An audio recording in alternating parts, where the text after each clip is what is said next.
All right, welcome, ladies and gentlemen, and fellow citizens of Toronto, and welcome to the electoral forum for Ward 11, and federally known as University of Rosedale. I will tell you that this is being recorded, and those who are interested in receiving a copy, or will distribute a link to all our attendees and to the candidates so they can see it if they wish.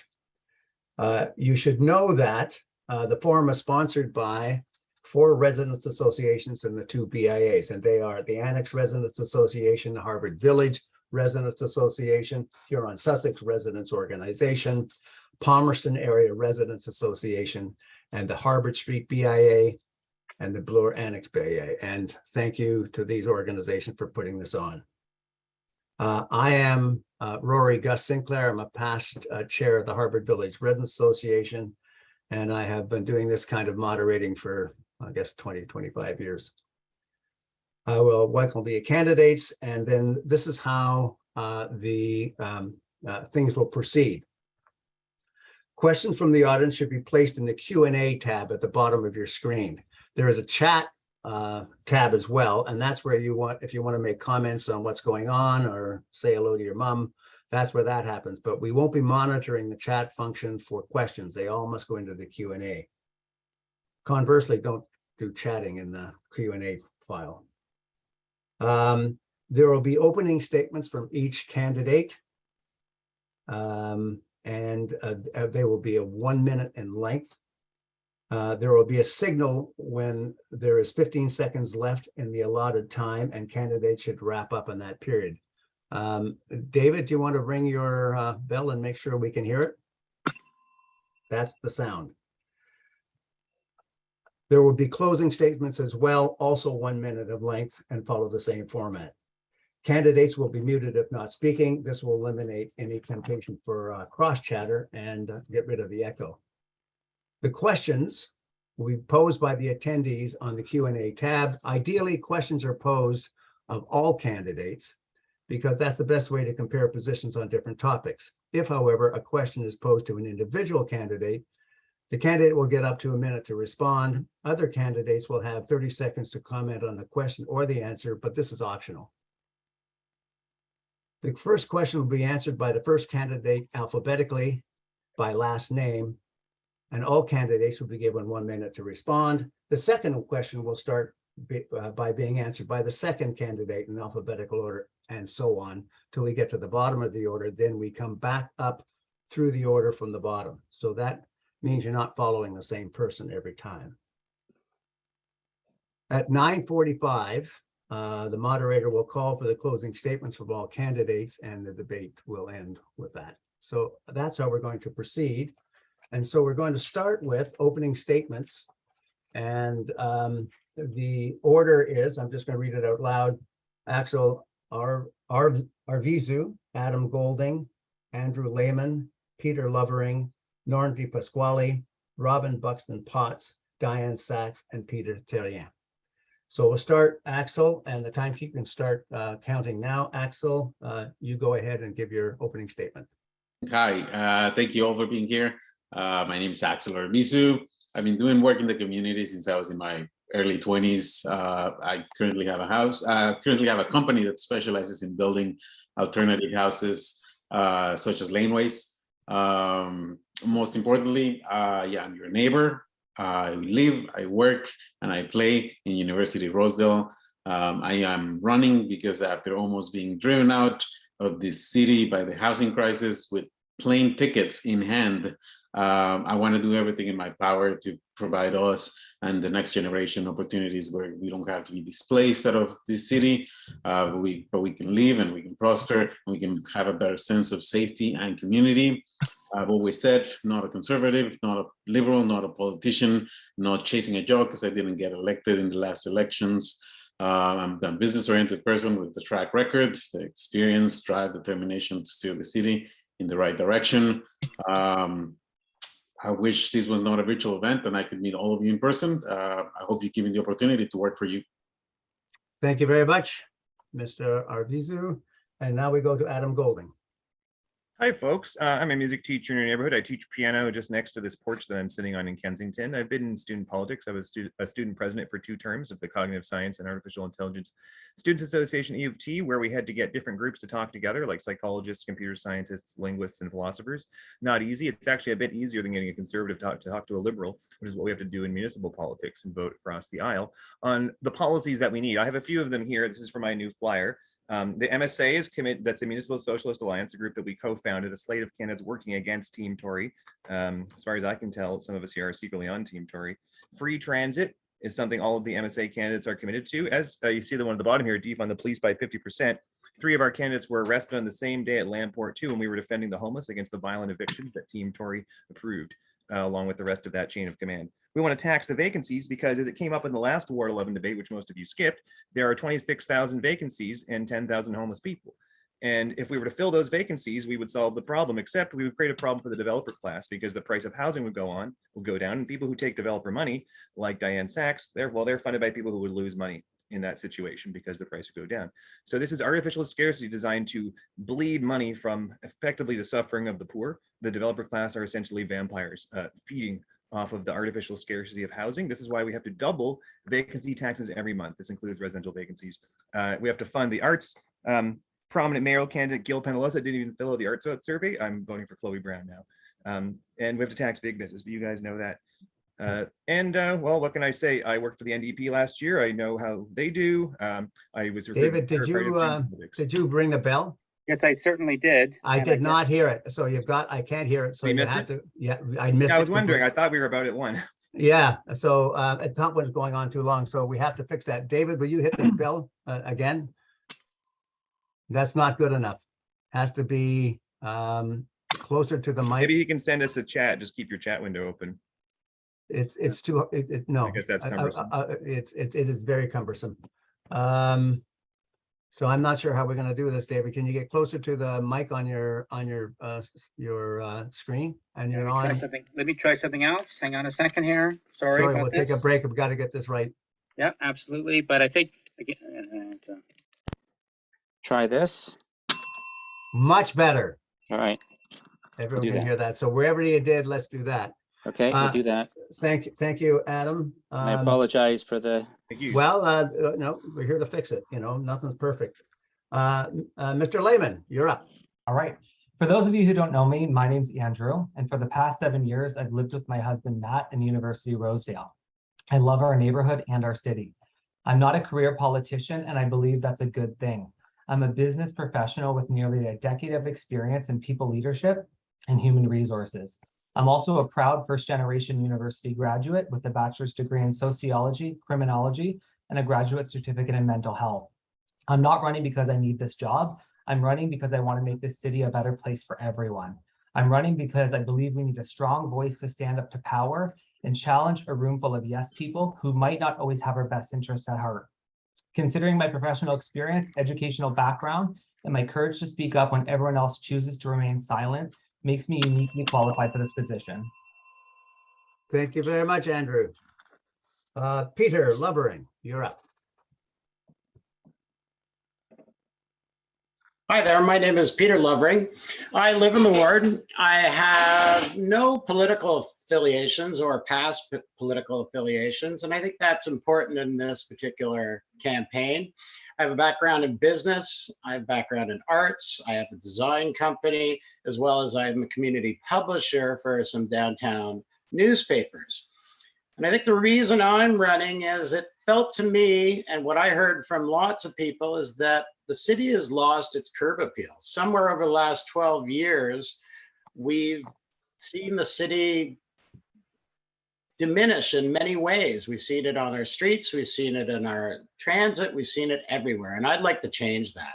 My top priority is having a cleaner, safer, and more efficient Toronto, and on October 24th, I would like you and hope that you will vote for me. Thank you. Thank you, Peter. Next rep for Norm D. Pasquale. You're on, Norm. Hi, my name is Norm D. Pasquale, and I'm running for City Councillor of the University of Rosedale. Before entering the race for councillor, I started my advocacy as the chair of No Jets TO and built a coalition across the city to build a clean, green waterfront for all. I was a founding member of Ontario Place for All, where we managed to save the Sinosphere pods and Trillium Park from destruction. I then became an elected school board trustee in University of Rosedale, where I pushed issues around equity and student staff safety around COVID-19, and worked with local stakeholders and the city councillor to complete a Monsignor Fraser School parkette around Markham and Palmerston Square. I've seen the state of our city and we need to do better. Services aren't working for residents. Toronto is as unaffordable as ever. Roads are not as safe as they need to be, and we're still lacking the meaningful climate action that will make us a world leader. There are solutions out there to what, are we at a minute? Yeah, Okay. Sorry. thank you very much, Norm. Thank you. And Robin Buxton Potts, you're next. Hi, everybody. My name is Robin Buxton Potts. With Mike Layton and his downtown colleagues leaving politics, we're losing dozens of years of experience and knowledge. University of Rosedale is the epicenter where issues around development, congestion, service deficits, infrastructure, and amenities are incredibly pressing and urgent. When you choose a new councillor to replace Mike, who you vote for is going to have an immediate but also a lasting impact for generations. You deserve a councillor who's committed their life to making our city and downtown even better, who understands and wants this job, who can navigate the bureaucracy and processes at City Hall on day one, who knows and has built housing and bike lanes and infrastructure in this city. I'm running because I bring a decade of experience already doing that here in University of Rosedale. You still got 15 seconds in case that the first one is a warning, and then, so just so you know. You're muted now. I was trying to be so good on time. Yeah. That experience. No. You can get another 10 seconds here, Robin, if you want to finish it. Thank you so much. The experience I have comes from working with your former councillors, Adam Vaughn and Joe Cressy, who represented that area, as well as working with Kristen Wong Tam. I have the determination, ideas, and tenacity to bring new energy to this role and on-the-ground experience to start. Thanks so much, my friend. And away we go to Dianne Saxe. I am here to answer your questions and to ask for your vote. I've earned awards, degrees, and endorsements because I get hard things done, and I inspire others to do the same. I know how government works at all levels, and business and law. I take pragmatic leadership and good judgment and an ethical compass and deep practical experience into the real world of nuance and complexity. I get results because I understand what makes hard things hard and what to do about them, and because I work effectively with people with whom I disagree. I'll champion housing, safe streets, 15-minute neighborhoods. You can trust me to say what I mean and to do what I say. I don't make pie-in-the-sky promises, and when I'm wrong, I do what I can to make it right. If you want a powerful, honest voice for a better future, vote Dianne. There are more details at voteforddianne.ca. You know, this time I can hear the bell. It's all good. All right, that's Good. great. Good. And we have Pierre Therrien pulling up the rear on this one. Thank you, Peter. Hi, my name is Pierre Therrien, and I'm a retired authorized nuclear operator. I have three main reasons to enter politics. One, to highlight the underfunded conditions at our nuclear facilities and bring this issue to the provincial legislature. Two, we can control climate change. CO2 can be removed from the biosphere for a price. That price can be related to the carbon tax. The carbon tax can then thus fund CO2 removal, and humans can thus control climate change. Three, conservative ideology has ruined the fabric of our society. Cutting taxes by downloading provincial costs onto municipalities has resulted in roads that are a shambles. 10,000 homeless live on our streets. Conservative populism is the enemy of... Keep going. Conservative populism is the enemy of our society. Politicians have little or no vision to solve our problems, and so I'm here to solve our problems. There is no problem we can't solve by simple... Okay. Restore the fabric of our society. Thanks. Thank you very much, Peter. Pierre, so look, David, we're hearing you now in spades. Okay. Somewhere Are just down the a bit. candidates hearing me while they're talking? That's the important thing. Yeah, it is. And it's sounding overpowering, but would the candidates agree that it sounds a little too loud because they're getting disturbed when they get, whoa, it's hard. We'll get this right. All right, let's start with the questions. And we're going to start in the same order, and we'll now start with Axel again. And here is the first question. What are the candidates' positions on the pledge to take no money from developers? And have any candidates for 4 to 11 present taken the pledge to do so? And if not, why? So that's the question. And you just say, I've done the pledge or haven't done the pledge, or it's up to you. So we're going to start with you, Axel. Hi, absolutely. I don't know if I've taken the pledge.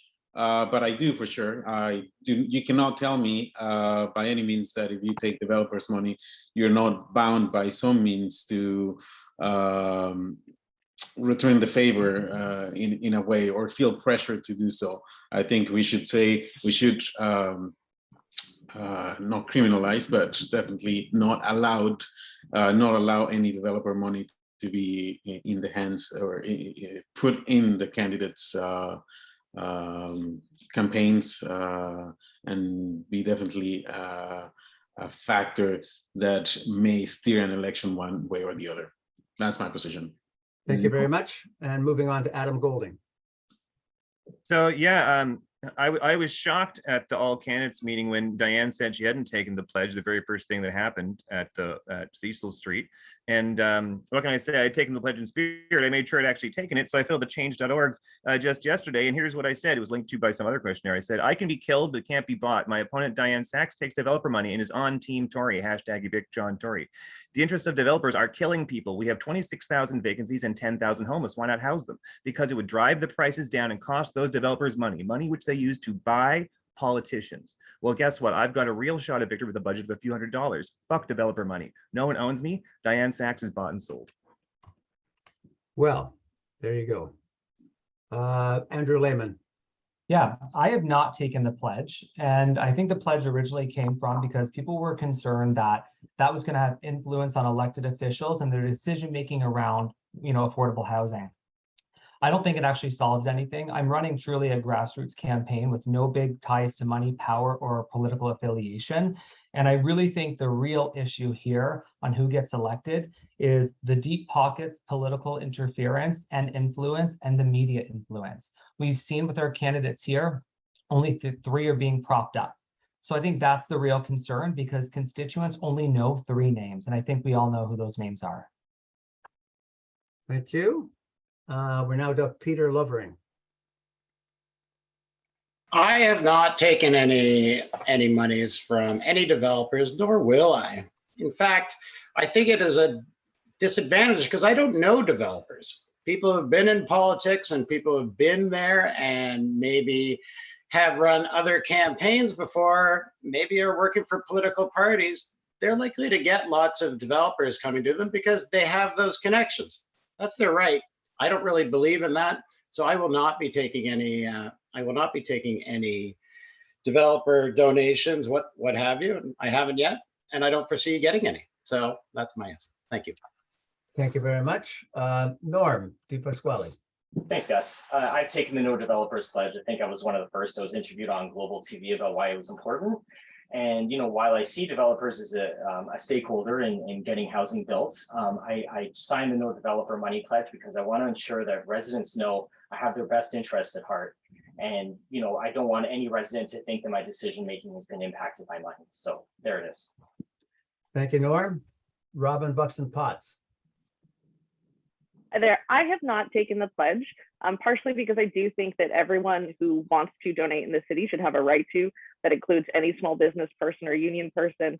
I have a very strong position on development. Working with Kristen Wong-Tam, we had pre-development meetings with everybody. We have very strict protocols of how we worked with them. That'll continue to be true should I be elected as your next city councillor. Thank you very much. And Dianne Saxe.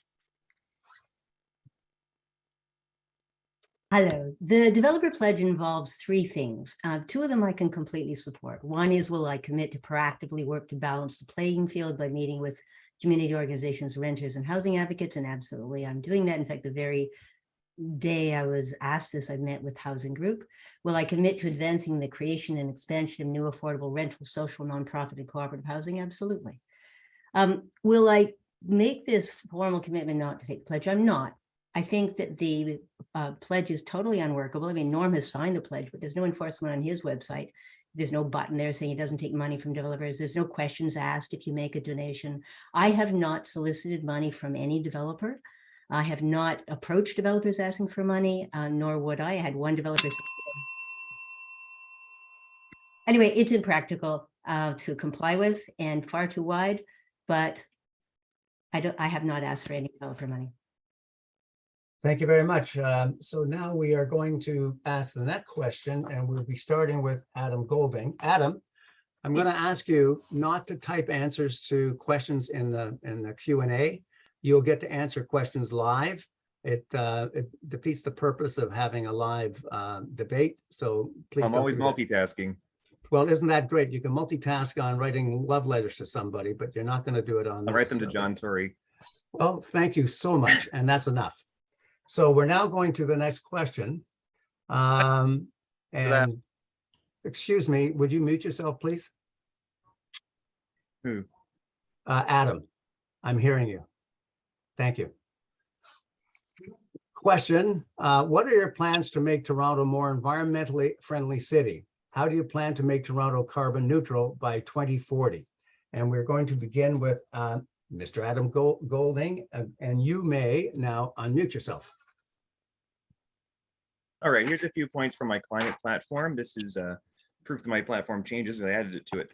Well, we need to make transit free. That's the MSA's central climate thing that people understand. Subsidize bikes, expand subways, no red tape on e-bikes and e-scooters, democratic review of all new developments, cancel Highway 413. We're mostly on board with that. I like Diane's taxing of hard surfaces, expanding green spaces, solar panels in all city spaces. I like the gas hookup freeze, Diane. Tax single-use plastics. Diana bans too much for disabled people. Lower speed limits near homes. That's an implicit carbon tax. Expand district heating and cooling. I like that Green Party idea.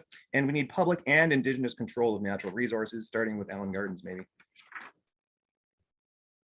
Is that it? Thank you. I've just been made aware. Peter, did I skip you on the last question? Unmute yourself.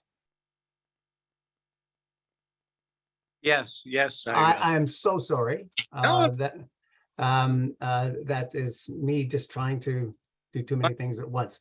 If you'd like to answer that question, which was about the developer pledge, you may answer it now. All right. Yeah, I can clearly see a conflict of interest in taking developer fees. Now, if a developer came and offered me some money for my campaign, I think I would take it. Because the first thing I'm going to tell them is that I'm going to change your entire industry. I'm changing the rules. Your condo minimum sizes are going to increase dramatically. The amount of green space you're going to provide is going to increase dramatically. Things are going to change. That's what I would tell any developer that wanted to give me money. It's going to happen the way politicians want, the way the public deserves. Thank you, Pierre. And now we're going to go back to the question on how to make Toronto carbon neutral and more environmentally friendly city. And Andrew Layman is next. Thank you. So mine are more common sense approaches to fighting climate change and protecting our environment. I think right now, a lot of folks, the real kitchen table conversations are, can I keep a house, a roof over my head, pay my phone bill? What am I going to eat tonight? So mine are more leveraging more recycled materials when we build new development. A lot of times when we destroy buildings, we throw out all that lumber. Let's leverage it where we can. I also think we need to help increase the tree canopy in our city, up from 27% to 41%. When we lose a tree, plant 2 more. We know when we have more green space, it's good for our mental health. It actually helps to also regulate our city's temperature during the summer months. It keeps us cooler. And in the winter months, it keeps us warmer. And of course, it helps with carbon. And then lastly, we need to build more bike lanes, leverage more active transportation. Oh, thanks, Pierre. My apologies for calling you Peter, number one, and for eliminating you from that first round of questions. However, I hope that we can forgive ourselves. So back to so where were we? We are Peter Lovering. Thank you for muting. Yes, I think Toronto should be doing everything it can to reach that goal, but not they have to keep a sense of practicality on it. Going after everything and spending money to reach that goal that may not be attainable, especially when we don't even have the hydro available. I agree with any kind of treatment of buildings, refitting of buildings, transportation, what have you. But we have to be careful to be responsible and make sure it's attainable, because there's a lot at stake with people's homes, spending the money, and with inflation and food costs and rising expenditures at the household, we have to be careful not to do too much or go too far down the road. So that's what I would say about that. Thank you. Thank you very much, Peter. And Norm, you're up. Thank you. Ward 11 has some incredible groups working towards improving their neighborhoods by greening them, including Green 11, the Annex, Harbord Village, and Palmerston Area residents, to name a few.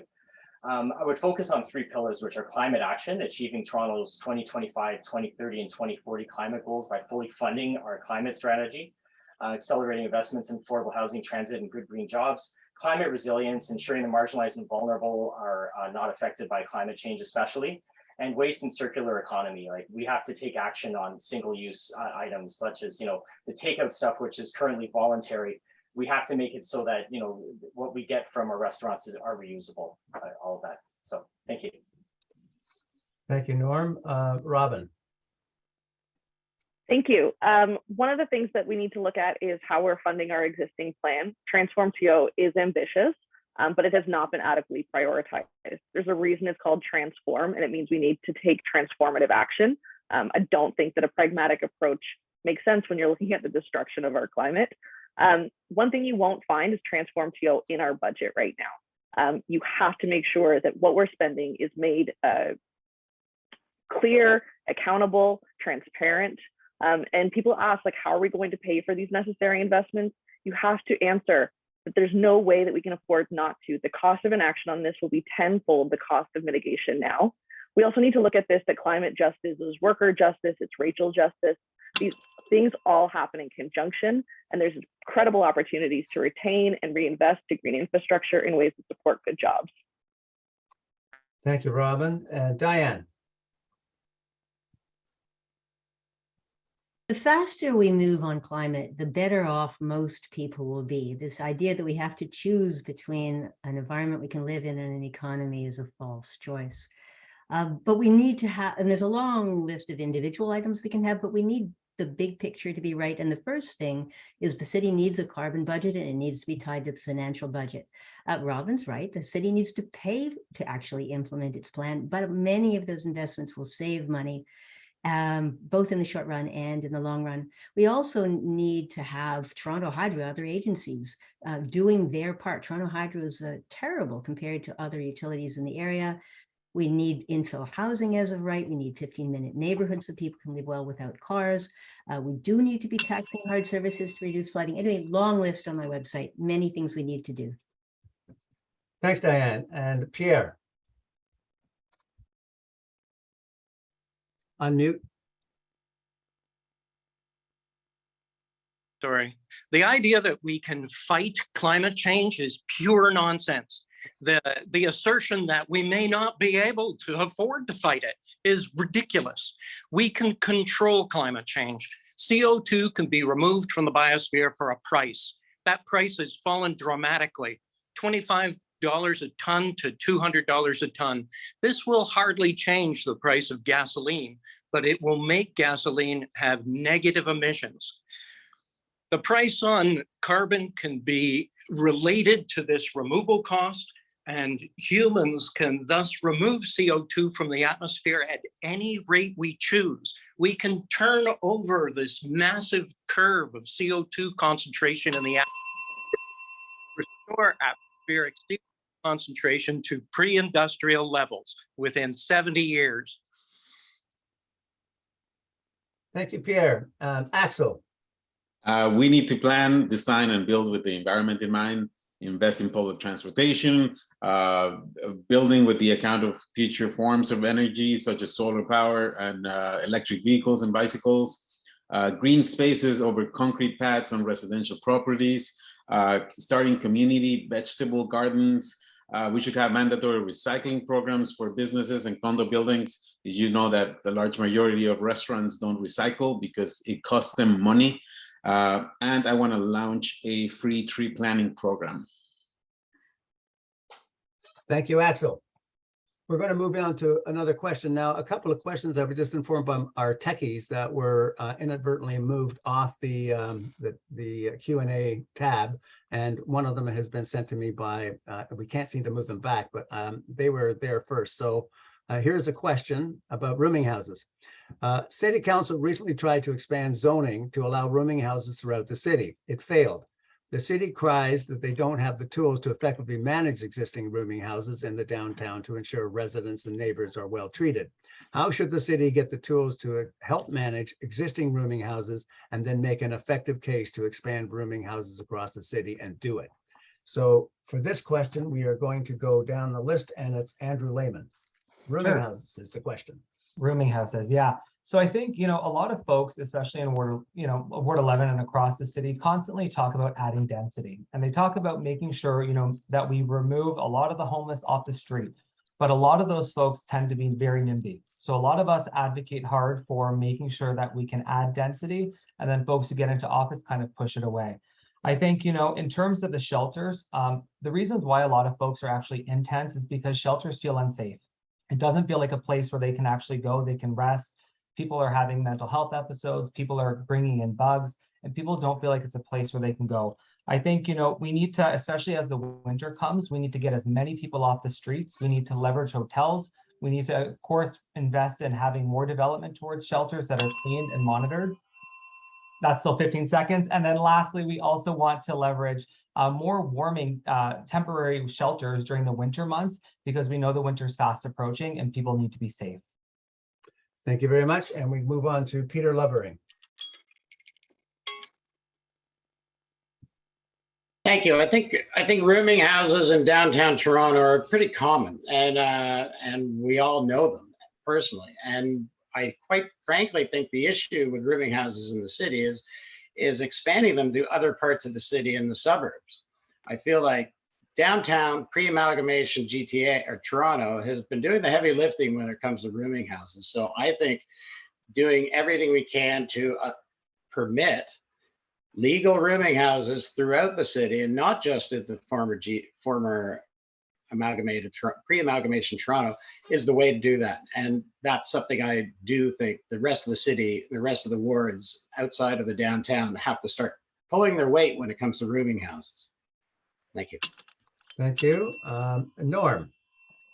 Thanks, Gus. So yeah, the city absolutely needs to legalize rooming houses. I mean, right now we can't be quite certain that these rooming houses are meeting fire code. Like, I took a tour of Baldwin Village, and it seemed like some of them didn't quite have a sufficient number of garbages in order to kind of keep, in order to satisfy the needs of the residents. Once we legalize them, then we can set up enforcement, and we can enforce things like fire code and ensuring there's enough resources for these tenants to thrive and succeed in these rooming houses. But I view it as part of the housing solution, and we need to legalize it. Thanks, Norm. Robin. Thanks.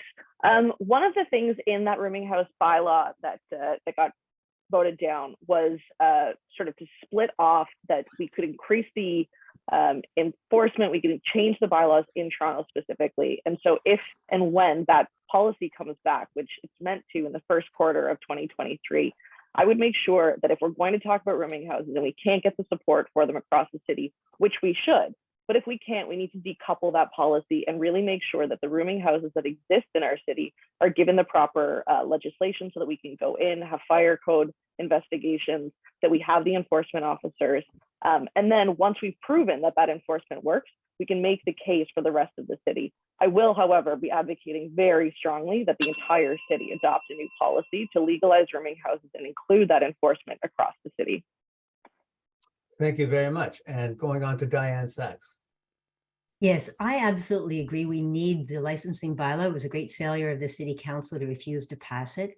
Rooming houses need to be properly licensed and regulated, and that includes standards for their conduct, which includes making sure that they don't have undue adverse impacts on their neighbors. We know that the license requirements are often not enforced. We know there's a lot of illegal conversions of houses that the city simply doesn't respond to, and it also makes neighbors really angry. But rooming houses provide an essential service. Many of them work extremely well. They provide inexpensive housing close to transit that people need, and we need a lot more of them. That's where my family stayed when we first came to Toronto. They can help a lot of other people. Thank you very much, Dianne. Adam, can I ask you, please, do not ask questions or answer questions that are currently on the agenda of people answering. You That get doesn't a address chance. the disability issue. I'm not sure that that is important at this point. We're running I'm a certain of debate it. here. My friend, No. don't bring disability into it. This has got to Well, do you with need to how bring- we're running this. If you don't follow the rules, my friend, I'm I'm going to responding send to you you. away. Adam, do you want to follow the rules or leave? Because I'm giving you a straight answer.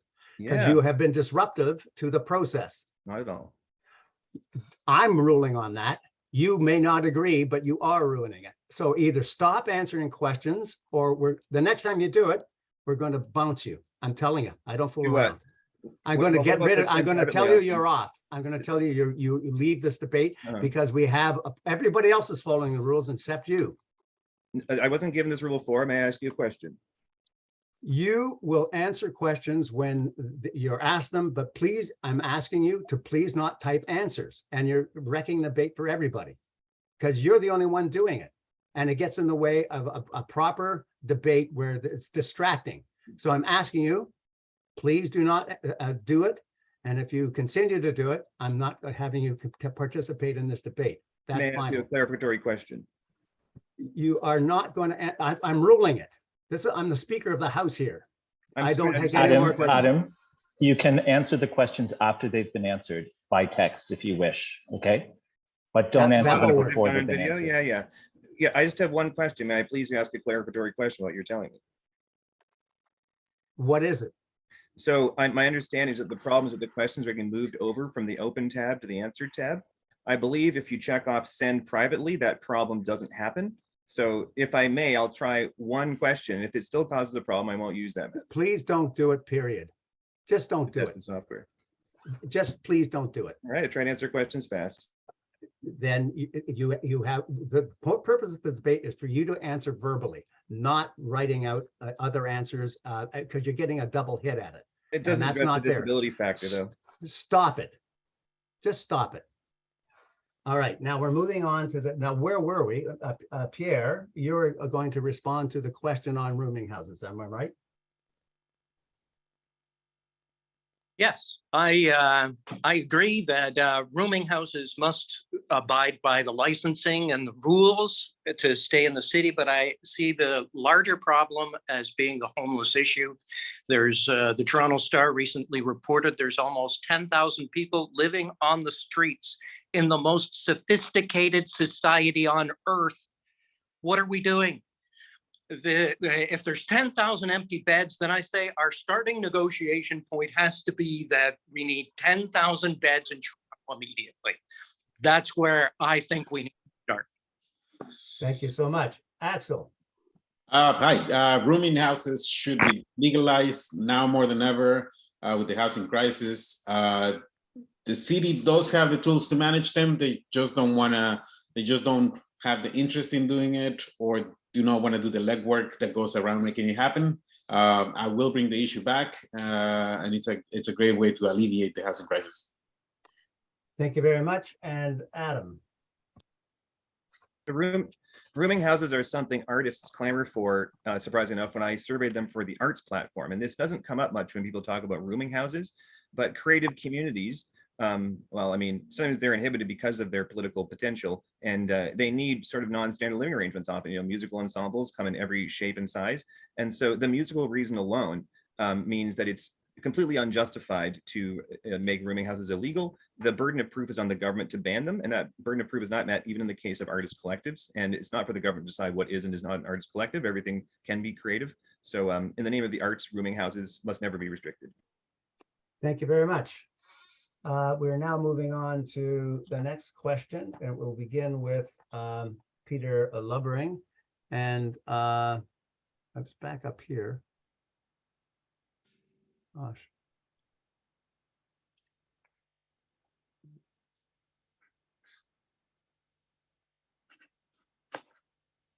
Okay. This was addressed to Axel, but I think you can all answer it. It is, as a musician, Axel, how can you increase the variety of musicians in our city and artscape? So we'll begin with Peter. I'm sorry, could you repeat that question? It was Sure addressed thing. to Axel, but I'm not answering it, or I am answering it. You may answer it. It's about musicians and how can you increase the variety of musicians in our city and the use of artscape.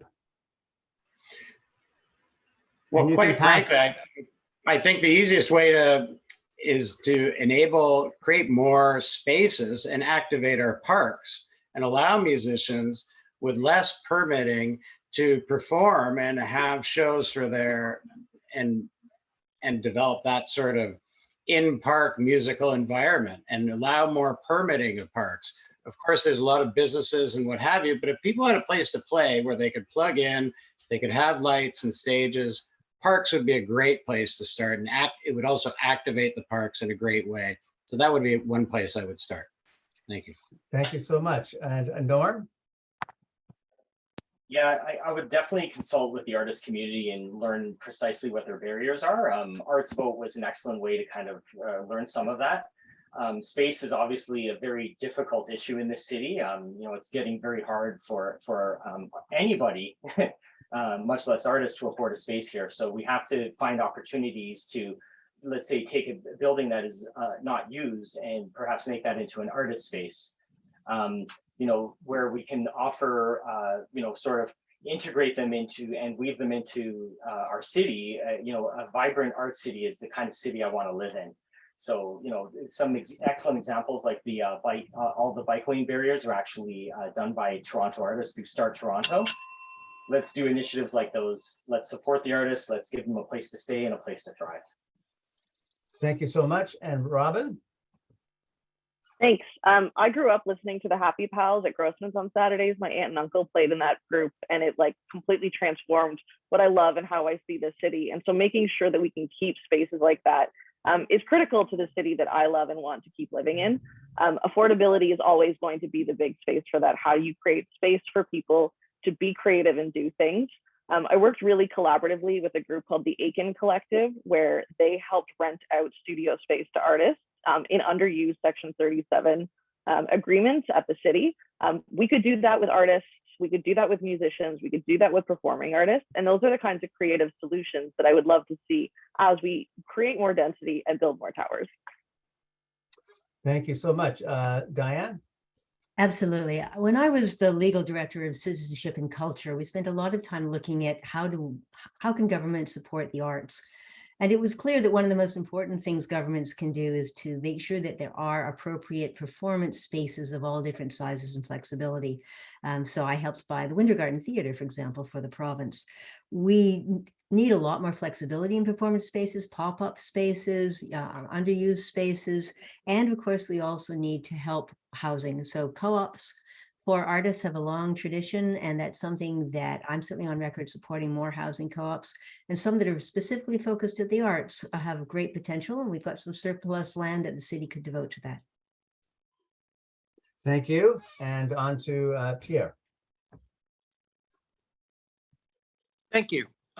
Creating a more open and calm atmosphere in downtown Toronto by embellishing our parks and creating more pedestrian zones and biking routes is going to create the conditions for art to thrive. But what really makes culture thrive? What really makes culture thrive is when our populace thrives. And I think that a lot of conservative ideology to cut welfare payments, to cut education, to cut healthcare, I think that by making transit free and by providing an ample space, education free, we can make our culture thrive. Thank you, Pierre. Axel. A very good friend of mine sang the national anthem at the Raptors championship finals. And I see the struggle of artists like every single day. I think the city should invest in community programs, spaces that allow creative artists to thrive, encourage festivals in the city, and city events should hire local artists. Also very important that music specifically should not be eliminated out of this the school system. Thanks, Axel. Adam? Okay, I got a lot to say about this one. We need to free up creative time by meeting basic needs, which is the rest of the platform. Legalize rooming houses, reinstitute arts programs in schools that have been cut, equity-based priority for city arts programs, local music promotion subsidy, promotion's a bottleneck. We need more all ages music spaces. We have to end busking licenses, that's totalitarian. No additions for TTC busking, no door cover on publicly funded events. We need a living wage music subsidy. We have to fund public pianos. I play them all the time, they're cheap. And get your laneway garage painted for free, limit large arts grants, spread the funding around, drive tourism with local art, subsidize 24/7 rehearsal spaces, grant event permits by default, publicize denials for media scrutiny, and have an open mic subsidy, extra funds if you let anyone perform, and we need equity-based rapid micro grants. And the vacancy tax is key because there are a lot of vacant music venues. A music venue I host at was just closed down recently. It'll sit vacant for years potentially. The vacancy tax should double every month because of the residential vacancies and the music venue vacancies. Thank you very much, Adam. Andrew? Yeah, I think culture is what makes this city so wonderful. You know, folks are coming into Toronto, choosing to live in Toronto because of all of the beauty and the vibrancy of what culture brings here. That includes the musicians as well. I think we have to, bring in the experts here. We have to also bring in the artists when we allocate budgets. We have to build more performance spaces or stages, similar to Nathan Phillips Square, Young Dundas, where we have stages already built. We have to remove the cost of licensing and permits where applicable. We still want to keep our neighborhoods not too noisy. And then we want to, invest in community programs that, encourage musicians and artists to, stay in our city and to showcase their art. Also highlight things similar to like Nuit Blanche, but make them larger scale. Thank you. You still have 15 seconds at first bell, but Yeah. if you're done, that's fine. Yeah, I would just say, throughout the pandemic, the biggest concern here is we've lost a lot of our culture and arts. We need to really have a big focus on that because that's what makes our city so great and brings in tourism. Thank you so much. We now move on to another question. This is one of the ones that got bumped. And the question is, I'm interested in the views of the candidates about the high-rise project proposed by a developer called TAS at 38 Walmer Road and other developments. So we are beginning this one with Norm. Thanks, Gus. So I really appreciate the tour that local residents took me on of the TAS development. And getting that local insight is really invaluable when you're evaluating a proposal as a councillor. So, you're actually able to tour the area, see the development, see where these people are living and, sort of what the impacts might be based on depending on what the developer sort of decides to do. I really appreciate that tour and, it would certainly be better if there was some affordable housing in that building. But, I'm just going to take what the local residents had to say and talk to the developer and try to find something that works for all. Thanks, Norm. Robin. Thanks. Without having seen or had an opportunity to speak with planning staff or to read a preliminary report on it, all I can say is that when it comes to evaluating any proposed development, it'll always be done within the context of our housing crisis and the desperate need to increase the number of affordable housing, but also with the understanding that when large towers are put in the middle of a neighborhood, things like construction, noise, dust, the big vehicles, they're challenging to navigate and they can be dangerous. So some things that I really like to focus on is a construction management plan, making sure that we know exactly who's going to be on site, when and how, have a contact person that we can talk to if things are not happening the way they should be. A site plan, so we can be very clear about how and where loading spaces and garbage trucks will be accessing this site, and really understanding how current traffic uses. That requires really good local conversations and consultation with local residents and to work with the developer to get the best out of every development that we bring into the city. Thanks very much, Robin. And Dianne, we can't see you. I think someone suggested your blurred screen is, there you go. But you cleaned your screen. All right, Dan. Weird. Sorry about that. Yes, hi. So the development there, as Robin said, I haven't had a chance yet to be briefed by staff. I've certainly heard a great deal from the neighbors, and I understand the concern. If you have a very, very tall tower right up against the property boundary, that has can have an adverse influence on the people next to it. On the other hand, there's some real positives about the proposal. Preserving the church and creating community space and retail space is consistent with the city's plan for expanding housing options in neighborhoods. And I did notice that the developer has retracted its original idea of having townhouses right to the property boundary and some public space. So a lot of issues to address, a lot of conflicting interests, but I do like the idea of preserving the church and the community space and the retail space. That could be an advantage to the community. Thanks, Diane. And Pierre.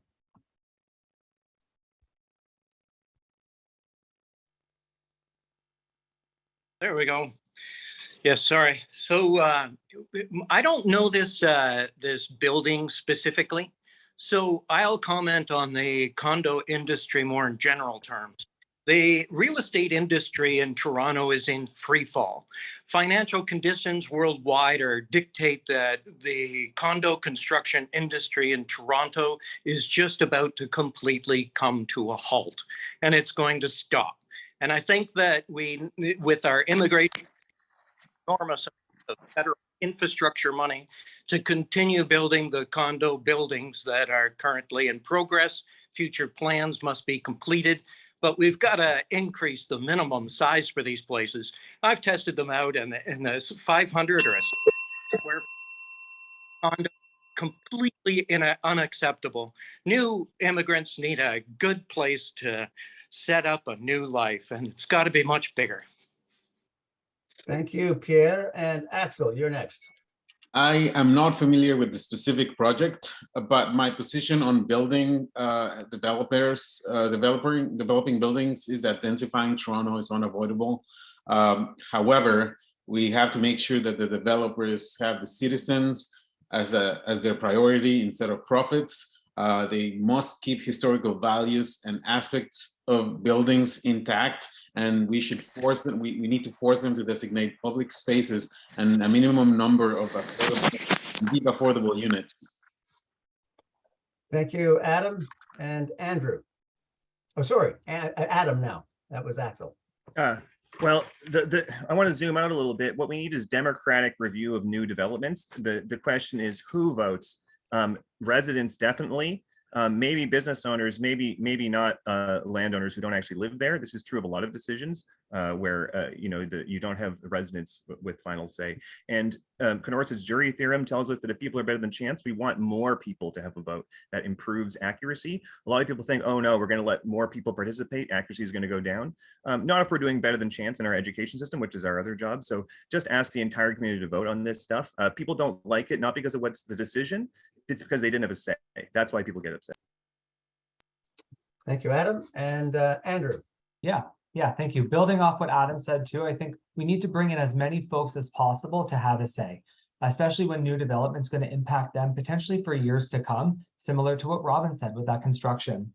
I think, I'm not specifically familiar with this, but I think a lot of concerns with new development for people is that people have been living in their apartments for years and are concerned with, being now essentially rent evicted through development where they end up on the streets or priced out of the city. So I think that heightens and puts a lot of people into threat mode. So bringing them into the process and then also helping to encourage and foster, that relationship with developers to help influence more affordable and deeply affordable housing in those developments if they're going to take place. And perhaps even exploring the option of sharing the responsibility that when a developer comes in and it's strictly for profit, we help to find those people who are going to be displaced affordable housing alternatives that match their actual needs. Thanks very much. That ends that particular question. And we'll begin the next one with Robin Buxton Potts. And this is the question. This is going to be addressed to the candidates that don't live in Ward 11. And the name's Dianne, Norman, Pierre, that I'm aware of. While I understand it's not a requirement, why did you decide to run in this ward and not your own, where there are many vacancies? What is it about Ward 11 that attracts you? And how do you answer to those who prefer a candidate who lives in the ward and who truly understand what it means to live in the ward? So that's a lot to pack into 1 minute. Yeah. I don't live in the ward. I live just outside of it at Broadview and Mortimer, partially because I have affordable rental here. I live in a co-op and I could not afford to live in the ward if I moved right now. So it's not an option. The reason I'm running in University Rosedale, though, and not my home district, is because of my familiarity here. I have spent a decade working in these communities. I worked for Adam Vaughn and Joe Cressy in Trinity Spadina. I worked with Kristen Wong-Tam in sort of the old Toronto Centre pieces. I know this ward inside out, and this is the part that I care about. I sleep in Toronto Danforth, but I work, I play, I socialize, I do all of that in the ward.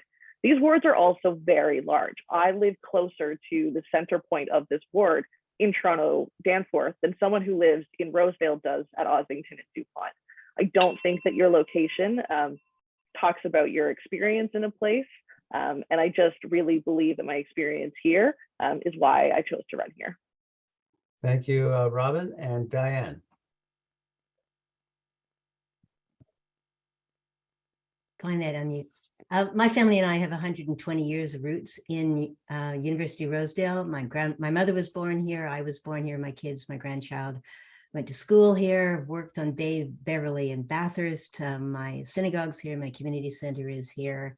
The playgrounds I go to with my grandchildren are here. This is where my life is. This is where my community is. I sleep just north of the riding, but my community is in University Rosedale and has been for most of my life. And of course, I've also been knocking on doors in this ward for the last 2 years, talking to residents very intensely, listening to their concerns, and getting a real visceral experience of the enormous range of people's lives and interests and homes all across this big ward. Thanks, Dianne. And Pierre. I've come here because I see this ward as the center of our society. I think that I think it's the center of Canadian society is right here in Ward 11, Queen's Park, the U of T, Kensington Market, the Annex. I've read about these all my life. I've lived in the outskirts and I've come here to the center of our society, and for 3 reasons: to highlight the underfunded conditions at our nuclear facilities and bring this issue to the provincial legislature. The second one is that we can control climate change. This is well within the bounds of our resource level. And the third is conservative ideology has ruined the fabric of our society. And I feel compelled to come in here to this most liberal of wards, my story, and see if the public will engage. Thank you very much, Pierre. And Axel. I live here. I live, I work. I own a business that ran for 20 years in the ward. I'm not sure what to say. I'm your neighbor. I'm one of you. Okay, thank you. Adam. I live here. I'm shocked by the number of parachutes living in this riding. I was born in University of Rosedale. I've lived here for 20 years in the Annex at U of T and then in Kensington. I teach piano. I have students locally in the ward. You can see me in the park almost every day. I play at the park pianos. I'm working on getting one moved into Trinity Bellwoods if anybody has some muscular friends. This is the cheapest thing the city can do for the arts because the pianos are free. You just need 1 day's labor of moving. So see you in the park, and see you tonight at Bampot when this debate is done at 201 Harbord. All right. For a Vic John Tory Fest, the song. Andrew. Yeah, so I do live in this ward. Like I said at the start, during my introduction, I've been here for 7 years. I live here with my husband. I do have it makes me wonder too, when I go door to door, a lot of constituents who bring up certain names that are on this panel, my first response is, do you know that they don't even live in this ward? It's not a requirement, but once they find that out, it does matter to them. And they feel like, I want someone who's going to be living in my ward, represent me, understands our needs. Not to say that you wouldn't if you don't live here, but when folks have been brought to that's been brought to their attention, it certainly raised some bells. I don't know if it's going to have an impact this election cycle, but I certainly think it's planted a seed for them to start questioning and deep diving a little further who their candidates are and why they're not running where there's currently an open vacancy. I think specifically in Ward 13, as well as Ward 10, Spadina, Fort York. The incumbents have left. there's room there. I think you should be running there. Thank you. Peter.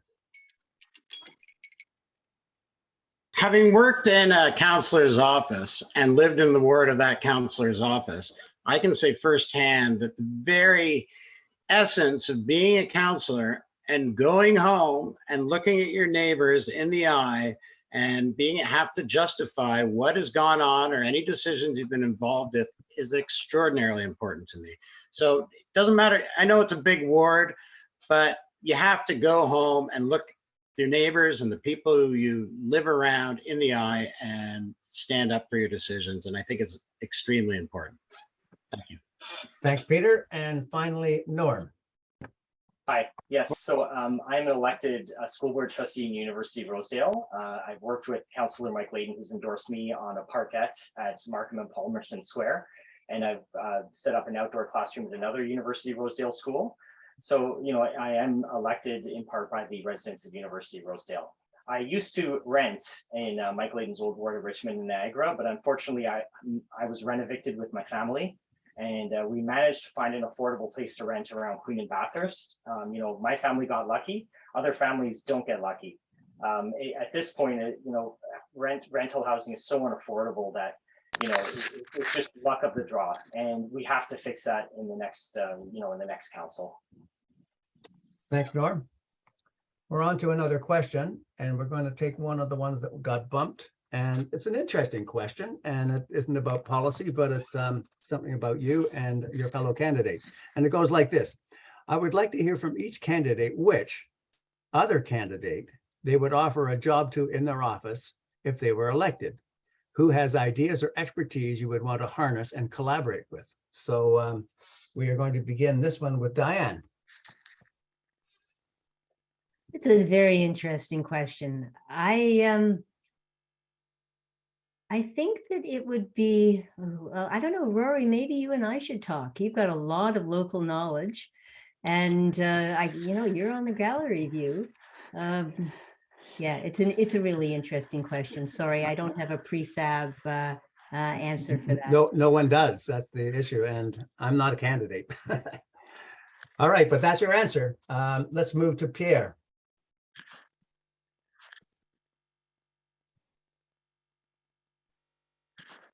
I'm impressed with Peter. I think it's Lovering. I think impressed with his candor, his even dealing with his balance subject. You can tell he's got an approach. So it would be Peter. All right, Axel. Perhaps Andrew. I think we need to bring new faces to politics, young new faces to politics. I am tired, and I think we are tired of career politicians that love the perks, love the fame, the power of holding office. I think we need leaders that are in love with the people, the environment, and justice and humanity. Thank you very much. And Adam. You know, I do kind of have a ready answer, because I was just thinking about this morning. Some of the volunteers in the Socialist Alliance are like, hey, can you give us jobs if you win? And I was like, well, if you work part-time, there'll be more jobs. And I think that's good, because I don't think people should be full-time politicians any more than they should be full-time musicians, actually, because you need content to go across the arts and the cultural, political boundary. So I would offer everybody a part-time job of maybe 10 hours a week, and I'm sure they can figure out the rest. Because if you canvass this ward, you have a network. You have your network, I have mine. I hope the winner hires everyone here, and also some of the folks in the MSA. Thank you very much. So everyone gets a job if Adam gets elected. You got it. Andrew. Yeah. You know, I would actually, you know, I'm a little bit disappointed with Diane's answer of not actually answering the question. But Dianne, I still really like you.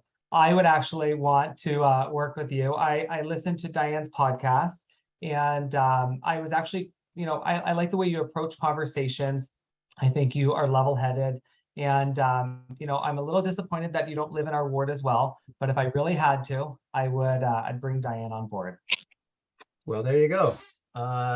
Peter.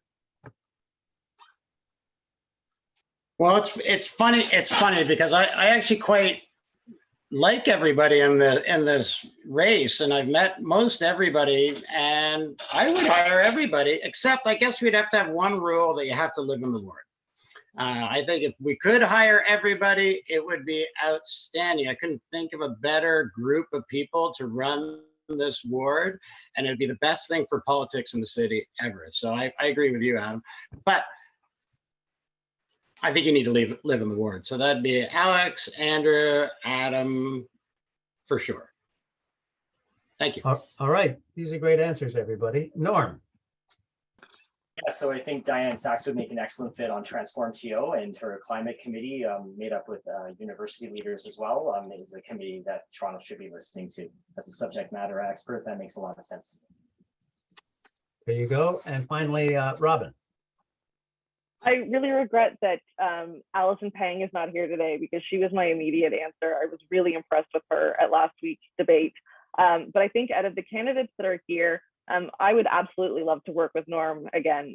We did a lot of really good work together in the last term while he was at the Catholic School Board on queer issues, and is a great defender of that. And I think that having that background and that support would be really great. Thank you, everyone. Very interesting question, and that was brought by, I forget, the name has disappeared. But anyway, we're going to go to Pierre to answer this question. Can you explain how you plan to improve road safety in University Rosedale? And I would assume, I don't want to put words in people's mouth, but that road safety includes pedestrians, bicycles, and automobiles. So where you go, Pierre. All right, thank you. So what I see in the ward, the Bloor Street improvements for bike lanes are about a half measure. I think the use of a lot more raised areas for the bikes to travel through, and curbs, and I think that we need to separate the pedestrians from the bikes and the cars. I think that more of the streets along that butt into Bloor need to be closed, and I think that a great deal of that needs to occur in the center of the city. Now, Kensington Market is a great example for a place that I think needs to be improved. I see transforming it into an area. I think a lot of cobblestones and divided areas and less cars. All right, thank you. And we now move to Axel. I think we should make designated bike lanes, more of them better equipped or more secure, more separated from the roads, bring more traffic enforcement, increase speed cameras, prioritize public transportation and the infrastructure around it with things such as designated bus lanes and public transit corridors. Okay, Adam. Well, we need to reduce speed limits near homes, as I mentioned in the climate platform, which also functions as an implicit carbon tax. Obviously, we need complete streets, like bike lanes are sort of a no-brainer, especially given the climate situation. We should be subsidizing bikes directly with like money to get a bike, but also just indirectly by funding the actual bike lane that you ride it on. You know, these are just, and you know, free transit reduces congestion on the streets. It's funny that a lot of people who love driving talk about free transit, like, I don't want to take transit. And they just don't really think about how, like, it'll be better for them as a car driver if everyone else gets free transit. They just fixate on someone else is getting something free or something like that, because they have there's an ideology that we've inherited of, like, you know, before modern monetary theory, basically. But long story short, reduce congestion with subways, subsidized bikes, complete streets. Yeah. Thank you very much. Andrew. Yeah. As someone who is a pedestrian, a cyclist year-round, and someone who drives a car, I understand all of the issues. So what I would say here is, specifically, we have 5,400 kilometers of road, but only 200 kilometers of bike lanes. So we need to help improve that, especially as we push towards more active transportation and designated bike lanes and protected, like what Axel said. I also think, you know, we need to have more speed cameras and know your speed signs. That's a big deterrent when people are going through neighborhoods and they see that flashing sign. It hopefully triggers them to slow down. We also need to, you know, reduce some of the speed down to 30 kilometers for residential streets, and potentially increase the perimeter for lower speed limits around school zones. And then we also need to have more X crosswalks throughout the city to prevent unsafe jaywalking. Excellent. Moving on to Norm. Thanks. So I support the Community Bikeways Toronto's call to action, including reducing speed and saving lives, reducing posted speeds to 30 kilometers an hour on residential roads and 40 kilometers in arterial roads. If you want a higher speed limit, there needs to be an articulated road safety rationale. Invest in making roads that are safe by design, following Vision Zero, and really make it so that we can hit our goal of 75% of people walking and biking for trips under 5 kilometers. Our goal is 75%. We are at 22%, and we are moving backwards. And we are getting lapped by Ottawa, Halton, Mississauga, Brampton. We have, at the current rate of funding, it'll take us 75 years to make all of our schools safe through safety interventions. So we need to increase funding in that area. I want people to feel safe to walk and bike to school. Thanks so much. Robin. Thank you for going first, Norm. I also endorsed the Safe Bikeways Coalition. So thanks for listing out those things for me. One of the first things that I really think we need to look at is the actual road design, especially in our municipal neighborhoods. It's one thing to lower speed to 30 kilometers an hour, but if the sidewalks are not widened, if we don't put bump outs, that doesn't actually dissuade cars from moving that way. We also need comprehensive road safety plans. Often in University Rosedale, streets have been sort of calmed one street at a time and not always within the context of the other streets. And so when you calm one street, you accidentally make it unsafe on another street. So doing a really comprehensive neighborhood-wide road safety plan that includes structural changes to the roads when things like water main replacements go in or sidewalk repairs would be something that I would like to see. Thank you, Robin. And Dianne. Yes, I was one of the first to sign the road safety pledges, and absolutely I agree with those. I cycle all year round myself and have for many years. We know that the biggest factors that increase deaths on the road are speed and very large trucks, which also are outsized contributors to air pollution, which kills even more people than the cars themselves. So Vision Zero is well established all around the world. We do know what to do. We need to put people's lives first before the speed of cars. And we definitely have to be focusing on road design that gives strong clues to cars where they belong and where they don't. We need safe places. We call them bike lanes, but it's for any way of getting around that involves wheels without 2,000 pounds of metal. And they're just as important as sidewalks. Thank you so much. All right, we're now moving in the other direction, which means the anomaly of having Dianne answer the first question.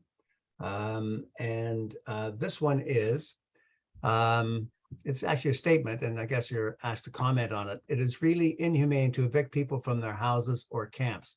They are not posing a threat to society. They're talking about evicting people from parks.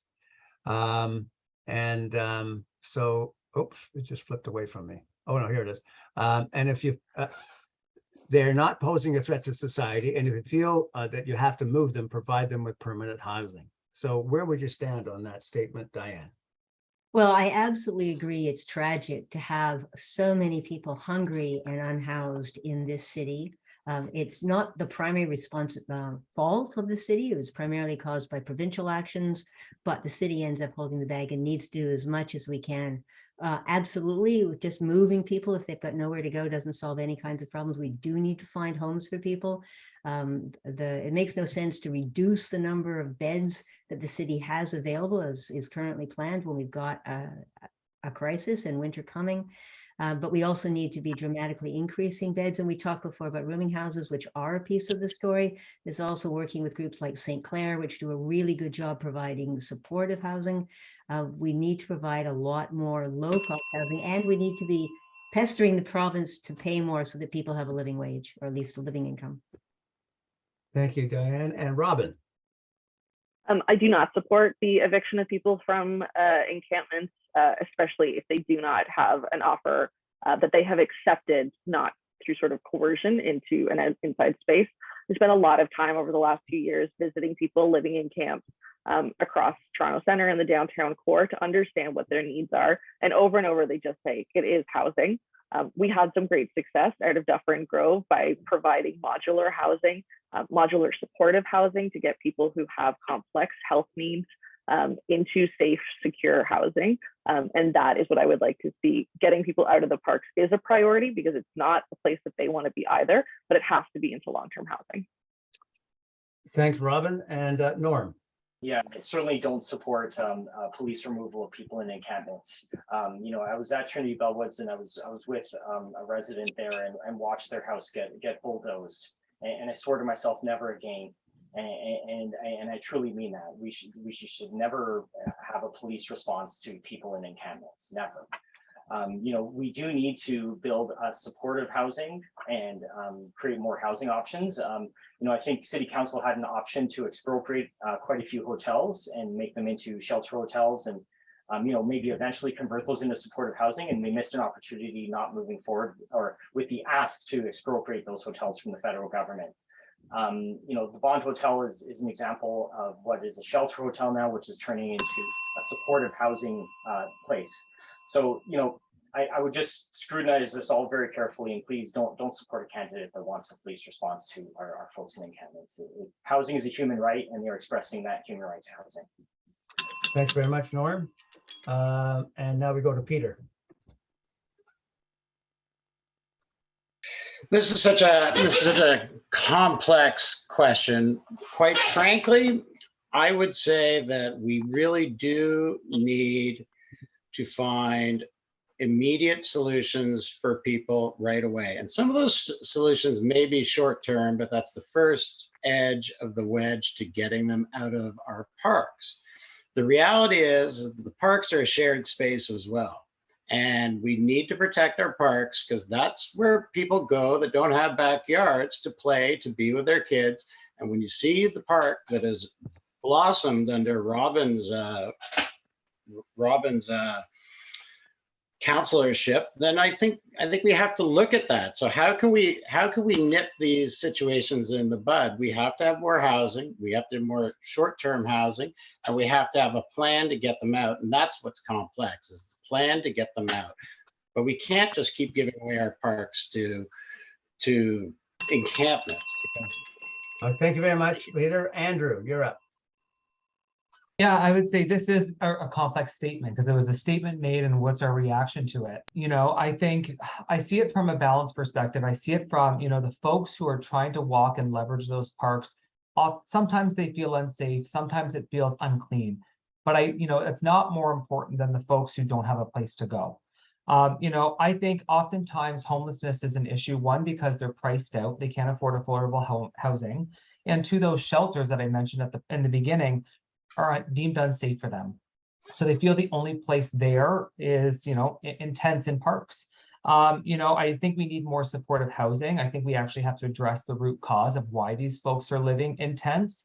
And, you know, coming from an HR background, this impacts them long-term. We want them to have housing so that they have a mailed address. They can get a phone bill, they can get all the important information that comes to a mailing address to them. So that starts with supportive housing. Thank you, Andrew. Adam. Yeah, I met Norm actually at Trinity Bellwoods. We were both there that day and we both said never again, but it happened the very next week. And over 30 people were arrested at Lamport too, including myself, Miguel, and Corey, who are all running with the Socialist Alliance. If you want serious defund candidates, we're the people to vote for, because we lived through that horror and we don't want to see that happen again. We understand that the root of it is police funding, because police are being used on authoritarianism. We have control freaks in power, former police in the city manager's office, and a bunch of councillors who won't even vote for a judicial inquiry. Only 2 incumbents want that. So we really have to oppose that. And everyone needs to ask Robin what happened on her watch when zero encampments was signed, because she was the chief of staff for Wong Tam, who signed zero encampments and said she was confused. Well, Gru thinks Wong Tam is lying. And I don't know what Robin has to say about that. I wouldn't vote for her so she can answer that question. Although I did tell the UniRose exec that she's my second choice otherwise. All right. Thank you, Adam. And Axel. Let me start by saying that everyone should have access to stable housing. I do think that encampments are a symptom of a bigger problem. People should not be living in parks, not only because of safety concerns to residents, but they also hinder businesses and local activities. Parks should be there for children to play safely and not to find used needles. Furthermore, I visited encampments and spoken to homeless people handing out blankets and meals. It is my opinion that we should eliminate the problem at its core, doing things like investing in community programs, community organizations that create opportunities for people, treat mental health issues, and invest in rehabilitation. We need to free up and create shelter space, and just as importantly, provide structural support around sheltering and housing. Thanks, Axel. And we now go to Pierre. Hi, I'd just like to say that the responses from the other candidates are pathetic. There are 10,000 people living on the streets of Toronto. The public is spilling onto the streets. There are whole families living in tents in the Portlands. This is just outrageous. This is a result of conservative ideology that is down the top. Now we don't have any money for homeless shelters or to help these people with mental health. We have nothing. This requires immediate federal and provincial infrastructure money. I want 10,000 to be housed immediately before the snow. Cut it out, the bullshit. All right. Thanks very much, Pierre. And now we're moving on to the next question. And the first person up is Robin. And here is the question. What do you guys think about Tiny Mile being banned and why? For those who are not in the know, Tiny Mile is a robot delivery system. The gig economy is dearly not, oh, you moved it away too quickly. Is clearly not doing well, as I recall it being saying. And so the gig economy is not a reason not to do something with automation. And so, Robin, what do you think about that question? Yeah, when that proposal came forward, the decision to not support them and to ban them came from the Toronto Accessibility Advisory Committee because Tiny Mile was not working with the city to ensure that those robots that they were putting on the street were not going to become a hazard for people with mobility or visual impairments. I do not think that we should take up valuable sidewalk space for private profit if they can't do the bare minimum to protect the accessibility of vulnerable road users. Thank you very much. And next up is Norm. Yeah, I saw a Tiny Mile robot on the street, and they're sort of pink and cute and whatnot. But you know, seeing one or two around versus seeing, you know, like shaking that out, you know, thinking that out a couple of years, and you know, what if we're getting hundreds of them onto the sidewalk, right? They would need to work very closely with the accessibility committee in order to address the concerns that would come from having hundreds of these on the street. You know, with people, you know, blind, low vision, the disabled, and seniors, and you know, it's just part of thinking about how we make streets work for 8 to 80-year-olds. And yeah, I completely understand, I guess, what City Council does. Thanks, Norm. And Peter.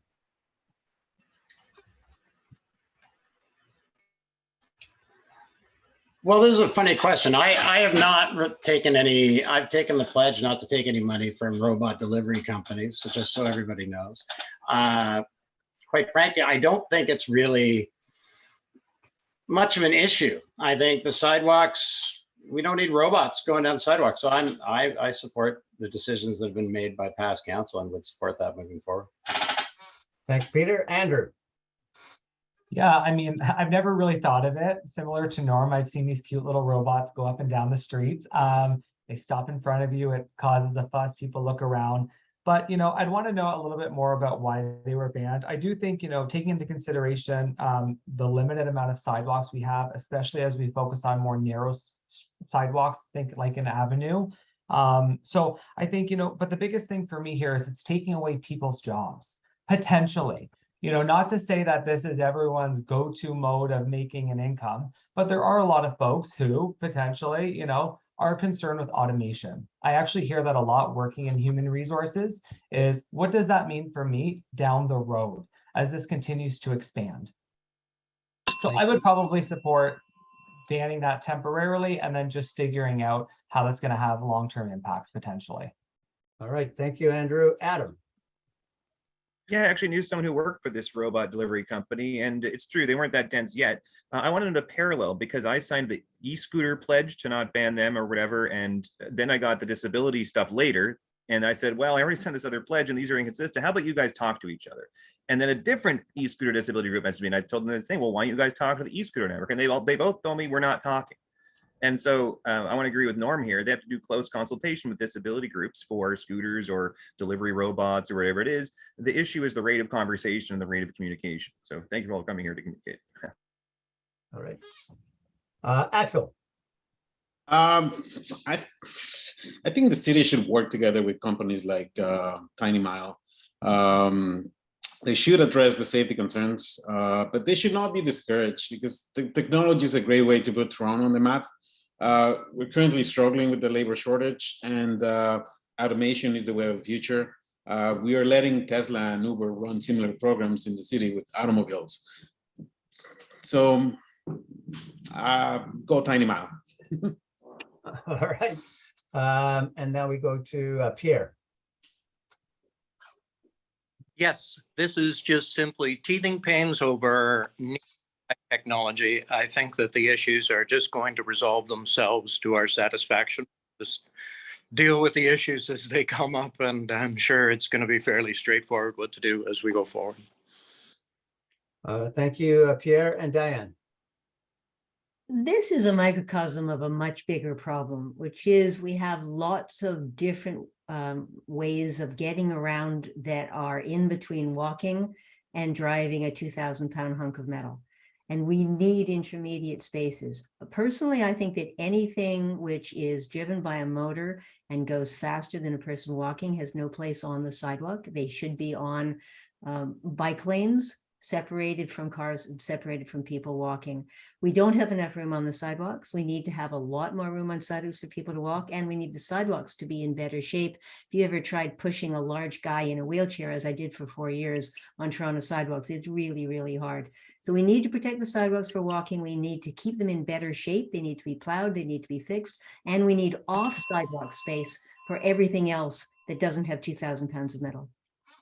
Thanks, Dianne. And that ends that question. And here comes a new one, and we'll be going to Norm first. And this question was aimed at Dianne, but or for Dianne, but I think all of you could have something to say about it. Would you support the idea of supporting the UN's goal of making the world carbon neutral by 2040? And do you pledge to do so? So we'll start with Norm. I think that's absolutely imperative. You know, we have a bathtub, like in terms of thinking about our carbon kind of footprint, and it's like 3/4 full. I think it's absolutely imperative that we aim for the most ambitious target possible, and you know, fully funded, fully resourced from the city of Toronto. Like with Transform TO, we kind of have a plan for a plan. It's a great aspirational plan, but it needs funding and resources so that we can hit those goals. So I would absolutely be in support of that. You know, the quicker we can get to this, the better. I mean, you know, when we have a target that's too far out, we often, you know, find ourselves 5 years before and like nowhere near it. So I fully support bringing it in a little more than something like 2050. So yeah, 100% support.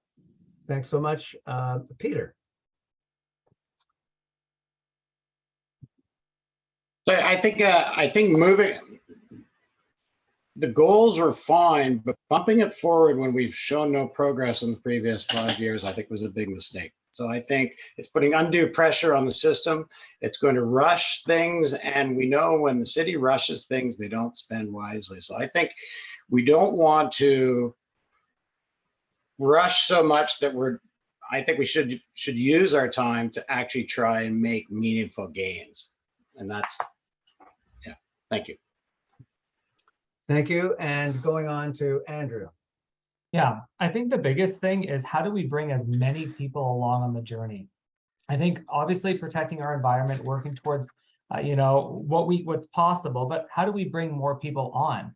And like I said, a lot of folks, what they're actually concerned about at that kitchen table is, can I keep a roof over my head? Can I feed myself today? Is my phone bill going to be turned off? You know, we were told a few years back that we had 4 years before climate change was irreversible. We've now moved the goal to 2040. So sometimes I feel like we need to really get our messaging right so that we bring more people along. We can't, climate change is really important, But we can't always be in this alarmist state, because what we've seen throughout the pandemic is people start to become desensitized. So we need to have common sense solutions that bring as many people along on the journey and continue to build from there. Thanks so much. I'm just going to say something also for the techies here. There's a question, and Nicole Schulman has asked a question. I saw it come up very early, and somehow it got dropped in that when things started getting mixed up. So I'm not jumping all over the place. I'm taking the questions in order. That was always my intent, and it's not working because some of them got deep sixed. And I wonder, Nick, if you can find Nicole's question and put it up in my chat so I can see it. Sorry for that. Adam, you're up. Sorry, while you were saying that, I forgot what we were talking. What's the question? Oh, we're talking about the climate change. Do we support the UN resolution? Oh, right. Okay. So, it is at the top of the thing. Okay. So, well, yeah, carbon neutrality. I mean, I can't find a problem with Pierre's plan, crazy as it sounds to most people. So, you know, what I want to see is a Pierre Dianne debate on this topic, because they're the climate wonks in this chat. Carbon neutrality. I mean, yeah. I mean, like, I don't know. Maybe I'm missing why this is a hard question, but yes. I mean, can we do it sooner? Is the question. I think the question would you support it and sign a pledge, which is the word of the day here. Okay, well, I guess let's say one thing of substance. This came up in the previous Ward 11 debate with Pierre. I support a carbon tax when it's a tax on the rich. The tax in the US, I hear different arguments about it. On, say, the majority report, they're calling it a tax on the poor. I think the rebate here situation is different. That's something I'd like to hear Pierre and Dianne debate about, the class impacts of the different kinds of carbon taxes. Thank you very much, Adam. And Axel.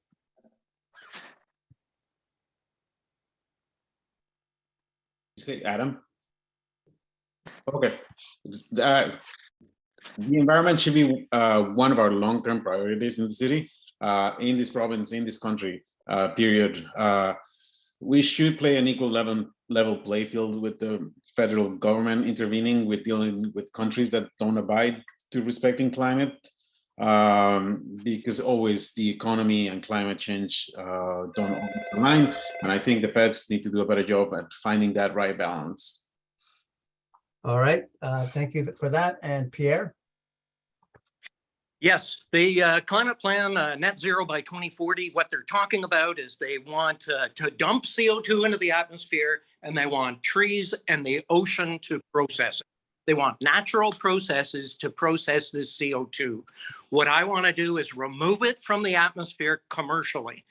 There has been a price on removal. All we have to do is relate that price to the carbon tax, make the emitters pay to 2 tons for every ton of CO2 they dump into the atmosphere. Atmospheric CO2 concentration will plummet. There will be no more climate change crisis. This crisis will be over. There's no more fighting. There's no action to do. All we got to do is eliminate our pollution. It's easy. All you have to do is relate the carbon tax to the removal cost. I don't know how much clearer to make it. Thank you. And now we go to Dianne.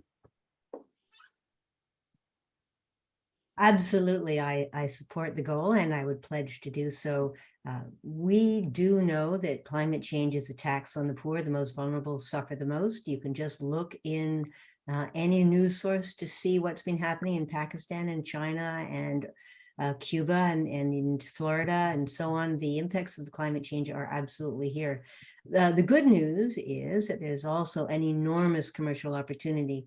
The way Mark Carney put it is hundreds of billions of dollars of climate damage now and trillions of dollars in opportunity. And Ontario could be one of the winners if we got smart, could make so many parts of our life better if we took this advantage now. And most people will be better off the faster we go. This idea that going slow is better for people, and especially better for low-income people, is completely false. The faster we go, the better most people will be, and the lower income they are, the more they will benefit. So yeah, absolutely, we need to do it. And we know that this, thinking of low-income people in particular, one of the heaviest costs for them is having to have a car. One of the best way to give yourself a big financial raise is not to need a car. That depends on the city providing good transit and safe ways to get around without a car. Thank you very much. And Robin, you're up. What? We need to fight climate change, or are we going to control it? Be clear. That's it. Oh, Robin. Wait, that wasn't. It's supposed to be a Robin. You're supposed to be there.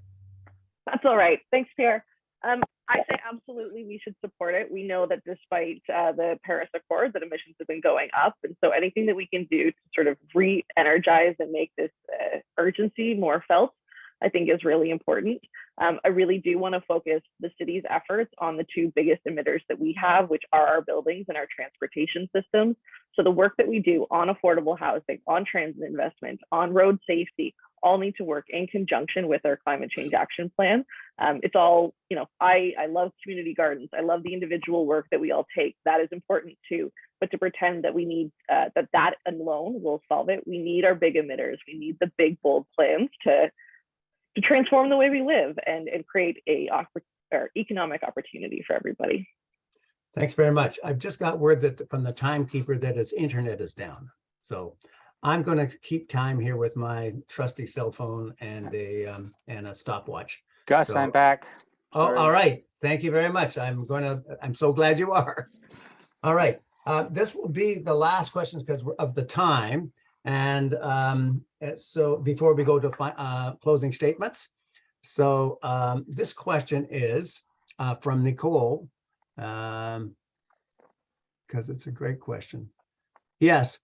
Here's her question, everybody, and we're going to start with Peter Lovering. Given that the city is facing a huge budget shortfall, what do you propose the city do to raise the revenue we need to pay for the programs we want?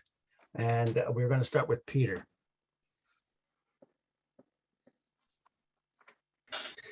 I got the easy one. Well, there's a lot of things we have to do. Obviously, taxes are coming. But we also need to start saving money in our divisions, finding efficiencies, and creating efficiencies is what my entire campaign is about. There's going to be lots of expenses coming through. We're going to be losing lots of development dollars potentially, but we really have to find the efficiencies of the programs we have and the city services in transportation, in those spaces, to ensure that those raises and taxes, when they come and if they come, are going to be as minimal as possible. Thank you. And Andrew. Yeah, I would start by saying revisiting the actual budget themselves, making sure that they actually make sense. We have a lot of leakage that happens. We have a lot of deadlines that aren't being met. And I think our role as city councilors is to really make sure that that budget actually makes sense and we hold ourselves accountable to staying within it. We oftentimes, every time we fall short, we cut services, we threaten homeowners that we're going to increase taxes. I think we have a responsibility to actually say, does this budget make sense? And how do we stay close to it every step of the way? And then hold ourselves accountable when it doesn't. And then that would come through more fundraising initiatives where possible, but it can't always be we're threatening or removing services for people because we fail to do our jobs. Thank you very much. Adam. This is also 1 minute. Yep. Oh, it's all 1 minute. This isn't the final statement, but it's also 1 minute. Sorry, I was just answering a text question. Which one was it? At the top. This is the one about the city is facing a huge budget shortfall. Oh, right. What do you propose the city do to raise the revenue you need to pay for the programs? Okay, so we have to defund the police by 50%. That's a good start. We might have it again in the next election cycle. We have to tax vacancies aggressively. And, I heard a stat that the housing that we need can be paid for with something like 10% of the police budget.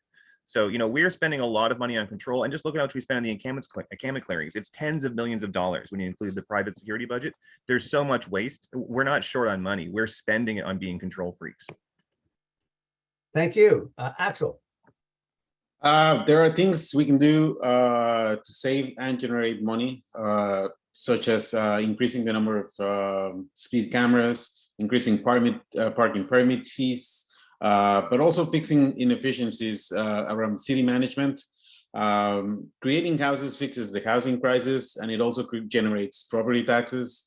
And very importantly, bringing meaning to the word budget back to the vocabulary of the city. It's incredible that every time they blow their budget and they expect to have more on the renewal year. Thank you. Pierre. A financial crisis is upon us. Canada is the strongest country in the G7, and we have learned how to control inflation. The Bank of Canada is firmly in control.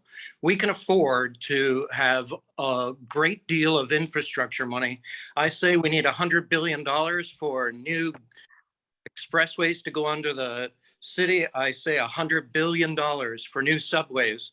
And I think that Toronto is in need in this post-pandemic time to receive infrastructure money from the federal government to also relieve this tax situation. This has just got out of control. I think Toronto needs a large dollop of money to straighten out this situation. Thank you very much. We're now going to Dianne. It's time for the city to put on its big boy pants and not just be always begging for handouts from the provincial and federal governments. In 2016 and 2017, the city manager told council that the current situation is completely untenable, that the city cannot operate properly with its current revenue. And we can see the results everywhere: shabby parks, broken water fountains, bathrooms that are closed, and so on. The city manager did put forward to council what the city should be to raise its revenue. Some of those are things that the city can do right now, like restoring the vehicle registration fee and having an entertainment and amusement tax. Some things the city needs to ask the province for authority to, like having a 1% income tax or sales tax. The short answer is the city needs to do all of those, but we shouldn't just rely on property tax. Thanks, Dianne. Robin. Dianne, you read my policy piece. I completely agree. There's been a really high cost to the low taxes that we've seen. Despite the land values that everyone pays, we have the lowest proportional tax rate in almost the entire GTHA. We are taking on the lion's share of healthcare costs, of transit costs. It's not sustainable. We do need to diversify our revenue incomes and finding ways to do that. There was a KPMG report in 2017 that outlined a bunch of those answers. I'm not the financial expert. I would defer to the city manager to let us know which ones make sense. I don't want to focus on people who are already struggling and low income people, but we do need to have a very serious look at how we're going to finance the city. We're $1 billion short this year. And if we don't find that money, it's coming out of our capital. It's coming out of your roads, out of your parks, out of your community centers. And that's a crisis. Thanks, Robin. And finally, Norm. Thank you, Gus. So I like looking at tools that support and aid the city's efforts in going green and ones that help with public health. So for example, vacant home taxes, we should look at increasing those because those are homes that people could be living in. I mean, you know, we need people not to be holding them vacant because we're in the middle of a housing crisis. Let's look at other things like parking levies and congestion charges, vehicle registration tax. You know, unfortunately, you know, cars are contributing massively to climate change and will need to pay their fair share to help us come out of this situation that we find ourselves in. These are some examples of some options that we could look at that will help us to raise some revenue. Thank you. Thanks, Norm. Thanks all of you for doing such a great job of answering the questions. We're going to move into the closing statements, and we'll start where we are right now, because that seems a logical place to do it. And we'll start with Andrew and work through the order that way. So Andrew, you're up. Okay, thank you. To the 124 participants that are on this, I hope you vote for me, Andrew Layman. It's a true grassroots campaign that I'm running, really trying to prove that your everyday layman, your everyday Torontonian has a real shot at breaking into politics to make real change that impacts everyday people's lives. Typically, it costs $50,000 to $70,000 to run for election and win. Look at previous winners' financial statements, you'll see. That is a big barrier to prevent your common folk who has good ideas, who wants to make change, from actually running. When you vote for me, I'm not party affiliated. I'm not going to be bought or maintain the party status quo. I'm going to make sure that I actually represent your needs, your everyday layman. Thank you. Adam. Okay, can you hear me? All right, so let's review. I just took it off the screen, but we need free transit. We need to tax the vacancies. We have to tax big business. We have to fund the arts. We have to fund the police by 50%. Those are the basics. I will listen to you. I'm a fighter. I will fight for you. Unlike most of the people here, I'm not, well, I want to phrase that differently. I feel everyone here is in a very comfortable position, whereas I'm compelled to fight. I don't have a choice morally or conceptually, but to do this. And I'm not going anywhere in 4 years. I'm not trying to get promoted into provincial politics. I want to work on this city. This is my home. You can count on me for 8 years. I might vote for term limits after that. We'll see. But I'm not going anywhere. I'm going to work hard on this city, no matter what you elect me for or not. And I will hire everyone part-time. Thanks so much. Axel. Thank you for the opportunity to speak to you tonight. I want everyone to think of this when you go home. Would you vote for a prime minister that lived in a different country or a premier that lived in a different province? Why then would you vote for a councillor whose interests are not aligned with yours? Would you vote for somebody that chooses to represent you only because they felt that running for something else before they made you their second choice? What sets me apart is that I'm not one of those guys.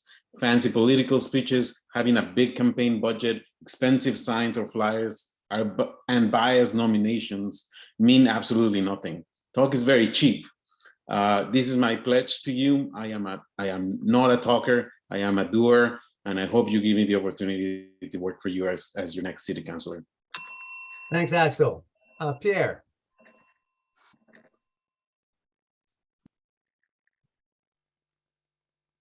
Sorry.